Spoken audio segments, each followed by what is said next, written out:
이상하게도 소비자는 자기한테 필요한 물건을 사는 게 아니고요. 전시된 걸 사요. 사실은 대부분의 소비자들이 내가 원하는 게 뭔지 거의 몰라요. 옷이나 뭐 음식이나 그러면 큰 문제가 아닌데 아이들의 자녀 교육에 있어서는 정말 부모님께서 이건 정말 필요한 건가? 우리 아이한테 이걸 가르쳐야 되나? 안 가르쳐야 되나? 굉장히 많은 고민을 해야 되는데 제가 여기서 상담하다가 제일 힘든 것 중에 하나가 대치동으로 이사 오겠다는 거예요.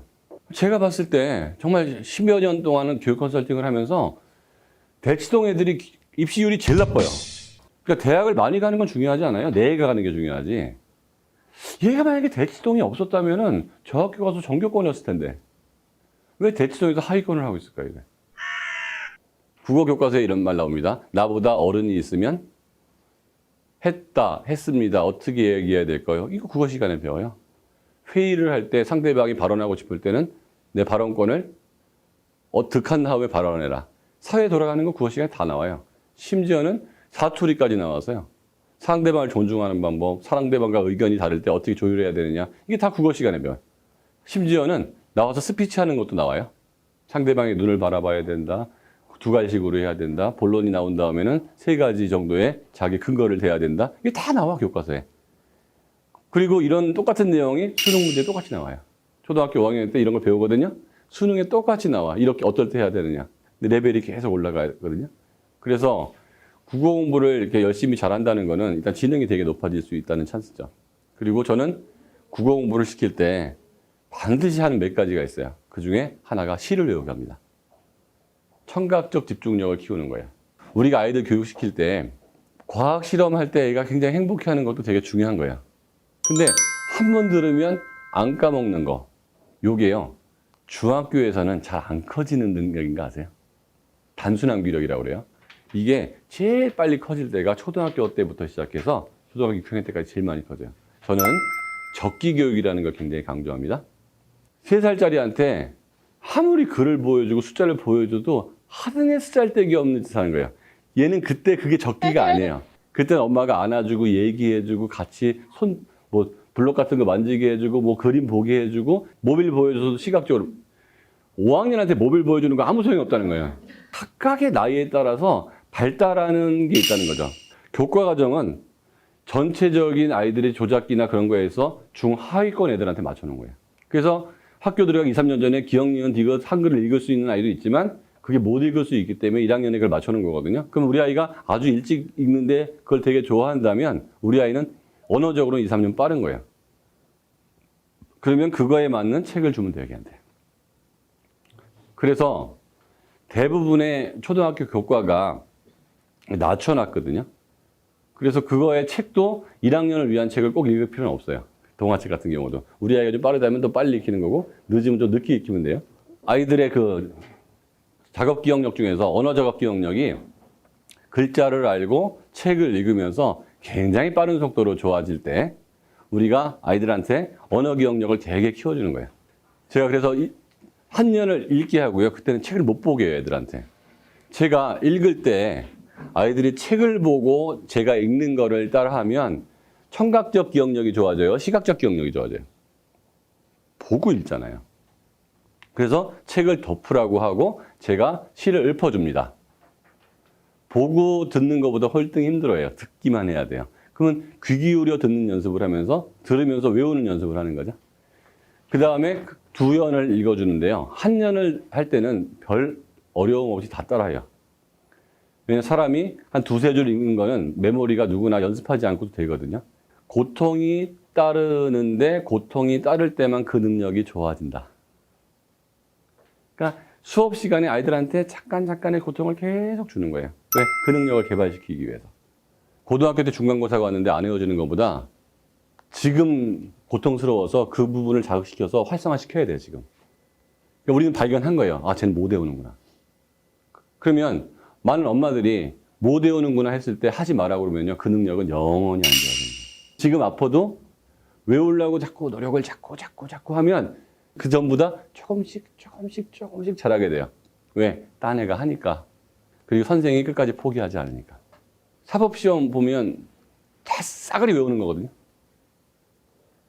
싸그리 외워서 검사 만들고 판사 만들고 변호사 만든 거잖아요. 그들한테 다른 능력 시험 봐요, 안 봐요? 안 보죠. 행정고시도 싸그리 외우는 거예요. 그래서 그런 사람들이 국장, 차장하고 그래요. 여기서 우리가 쾌신천을 가져야 돼요. 맨날 암기력 별로 안 중요하다고 했는데 암기력이 안 중요하다는 사람은 싸그리 잘 외우는 사람들이었어요. 어떤 애가 수학을 한 번 들으면 안 까먹고 국어를 한 번 들으면 안 까먹고 역사를 한 번 들으면 안 까먹고 경제를 한 번 들으면 안 까먹고 과학도 한 번 들으면 안 까먹는데 걔가 사고력이 나쁘겠어요, 좋겠어요? 들어온 게 많은데 가장 쉽고 제일 어려운 게 공간지각력, 이런 작업 기억력, 암기력이에요. 이거 잘 안 커요. 타고나는 게 커요. 근데 어휘력은요, 단어만 많이 외우면 돼요. 근데 우리 아이들 체계적으로 국어 단어 외우고 있나요? 책을 많이 읽는데 국어 단어 옆에 끼고 하나요? 안 해요. 대강 이거예요. 추론력만 생기고. 이 국어라는 한 과목을 통해서 뇌를 자꾸 자극시키는 거예요. 그 다음에 우리 아이들한테 책을 읽힌 다음에 엄마들이 많이 묻는 게 뭐죠? 느낌이 어땠어? 네 생각은 어때? 전 절대 네 생각 안 물어봐요. 그때 그 사람은 왜 그럴 수밖에 없으니 지문 내용만 확인합니다. 그리고 국어에는 그거 말고도 암기사항이 또 있어요. 회의 진행하는 방법, 자료 수집하는 방법, 그 순서가 나오거든요. 그거 대학원에서 나와요. 초등학교 수업이지만 수능까지 할 수 있는 사람이 가르치는 게 좋은 점이 바로 그거예요. 이건 나중에 나오는 거기 때문에 지금 외우게 하는 게 좋다는 거죠. 어릴 때 자꾸 단어를 외우게 하는 거죠. 그래서 아이들한테 그걸 외우게 했더니 이제 처음에는 싫어하는데 지나고 나면 자연스러운 현상이 되는 거죠. 제가 그 국어는 일주일에 하루면 충분하다고 그랬거든요. 수능 문제를 5학년 아이들한테 줘봤거든요. 8문제를. 근데 국어를 6개월 공부했잖아요. 다 맞은 애 있고요. 와우. 전체적으로 봤을 때 8문제 줬을 때 정답률이 5에서 6문제예요. 얘네들 고등학교 공부해본 적은 없어요. 그냥 한번 줘봤어요. 아, 언어라는 게 이렇게 빨리 좋아지는구나. 그거 상상을 해보세요. 초등학교 5학년이 고등학교 수준의 독해력을 갖고 있으면, 고등학교 수준의 암기력을 갖고 있다면 중학교 올라가서 학교 공부가 쉽겠어요, 어렵겠어요? 시를 외우게 해주세요. 정기적으로 모의고사를 치게 해주세요. 독해력이 중요하고요. 뭐가 중요하고요. 교재는 교과서가 제일 좋아요. 라고 해도 선생님들이 그래도 무슨 딴 걸 자꾸 해. 그래서 초등부는 제가 수업을 직접 한 거예요. 설계자가 직접 수업을 하고 조교를 2씩이나 넣어요. 왜? 이 둘이 나중에 당신들이 국어 수업을 내 대신 해야 할 사람인데 내 수업을 계속 보고 당신의 창의력을 넣지 말아달라는 거예요. 이 수업에다가. 그 어머니들 이제 수학 열심히 잘하는 거 당연한 거죠. 그건 누구나 다 알아요. 영어 나중에 잘 돼야 되니까 하는 거 알아요. 근데 수학이나 영어보다 중고등학교 때 대부분의 공부는 국어로 한다는 거. 두 번째, 입시에서도 국영수를 하는 거. 그 다음에 인생을 살아가면서도 국어를 잘한다는 게 언어적으로 말로 표현하든지 글로 쓰든지 굉장히 중요하다는 거. 더 좀 중요한 거는요. 그렇게 필요한 물건인데도 불구하고 아무도 안 사고 있다는 거. 초기에 온 아이들은 저희가 약속한 대로 지능검사를 다시 시작할 거예요. 우리가 국어 수업을 열심히 이렇게 했고 우리 스타일로 수학 수업을 했고 그 다음에 머리셈 훈련, 그 다음에 루크 훈련을 시켰더니 아이들의 지능이 6개월 후에 비포 앤 애프터를 보고서 이 자리에서 계속 상담을 들어가서 결과를 보여주는 거죠. 저희가 초등부 애들이 5학년 아이들이 좋은 아이들이 많이 들어와가지고 저하고 상담을 또 유료 상담을 했어요. 그분들은.